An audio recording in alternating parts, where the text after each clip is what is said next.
कर्नाटक की हार ने ज्योतिरादित्य सिंधिया को संकट में डाला। कर्नाटक में अधिकांश दल बदलू विधायक चुनाव हारे। सिंधिया के साथ आए 1.5 दर्जन विधायक भी दिख रहे हैं कमजोर। कर्नाटक में बीजेपी के हार को लेकर मंथन चल रहा है और इस मंथन में अमृत के साथ हलाहल भी निकल रहा है। पार्टी मुश्किल में दिखाई दे रही है। दरअसल ये मुश्किल दूसरे दलों से बीजेपी में आए नेताओं के चलते दिख रही है, क्योंकि कर्नाटक में बीजेपी ने दूसरे दलों से आने वाले को टिकट दे दिया था और उन्हें टिकट देना बीजेपी को भारी पड़ गया। बीजेपी को बड़ा नुकसान हुआ। 3.5 साल पहले कर्नाटक में बगावत हुई थी। कांग्रेस और जेडीएस के 1.5 दर्जन से ज्यादा विधायकों ने इस्तीफा दे दिया था। बाद में ये सभी विधायक बीजेपी के पाले में आ गए और उपचुनाव में जीतकर फिर विधानसभा पहुंच गए। विधानसभा चुनाव से पहले इसमें से कुछ विधायक वापस अपनी मूल पार्टी में लौट गए। रह गए 14 विधायकों ने बीजेपी ने फिर से उम्मीदवार बनाया और इनमें से 8 चुनाव हार गए। दूसरे दल से आए अधिकांश विधायकों के चुनाव हारने के बाद अब मध्य प्रदेश में सिंधिया समर्थक भी मुश्किल में दिखाई दे रहे हैं। पार्टी के अंदर के सर्वे पहले ही बता रहे थे कि सिंधिया समर्थक अधिकांश विधायक मुश्किल में हैं और अगर टिकट दिया जाएगा तो हार तय है। लेकिन अभी तक सिंधिया समर्थकों के टिकट काटने की बातें दबे जुबान से कही जा रही थी, लेकिन कर्नाटक के नतीजों के बाद अब पार्टी नेता खुलकर बोल रहे हैं कि अगर सिंधिया समर्थक नेता की हार सर्वे में दिख रही है तो फिर रिस्क नहीं लेना चाहिए। वहां पार्टी के पुराने वफादार नेता पर दांव लगाना चाहिए और इन चर्चाओं ने सिंधिया समर्थक तमाम नेताओं के हाथ पैर फुला दिए हैं।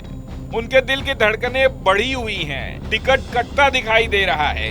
अभी हाल ही में शिवराज सिंह चौहान ने सभी विधायकों से बात की थी। उन्हें बताया था कि सर्वे में उनकी क्या स्थिति है, कहां कमजोर हैं और कहां उन्हें ज्यादा मेहनत करनी है।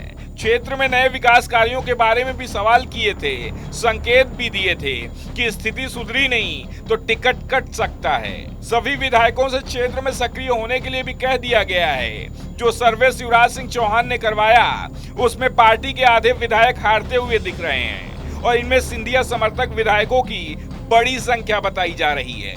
टिकट कटने के डर से कई सिंधिया समर्थक कांग्रेस नेताओं के संपर्क में भी बताए जा रहे हैं। कई नेताओं ने कमलनाथ से तो कई दिग्विजय सिंह से संपर्क बताए जा रहे हैं। नेता विपक्ष डॉक्टर गोविंद सिंह भी दावा कर रहे हैं कि जो विधायक कांग्रेस से बगावत कर सिंधिया के साथ बीजेपी में गए थे उसमें से 4 से 5 निजी तौर पर उनसे संपर्क किया है। गुहार लगा रहे हैं कि कांग्रेस में वापस ले लिया जाए, लेकिन कांग्रेस ने अभी अपने दरवाजे उनके लिए नहीं खोले हैं।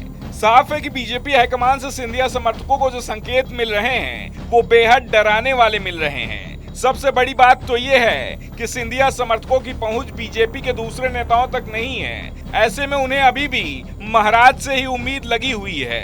दूसरी ओर कर्नाटक में मिली हार के बाद बीजेपी नए सिरे से रणनीति बनाने में जुटी है, जिसमें पहला स्थानीय स्तर मजबूत नेता के पीछे पूरी ताकत लगाई जाए। ऐसे में शिवराज सिंह चौहान की कुर्सी भी सिंधिया से दूर जाती दिखाई दे रही है। पहले दावा किया जा रहा था बीजेपी चौहान और सिंधिया को बराबर बराबर रखे हुए हैं, लेकिन अब हाईकमान को फैसला लेना है किसके नेतृत्व को मजबूत से उबारना है।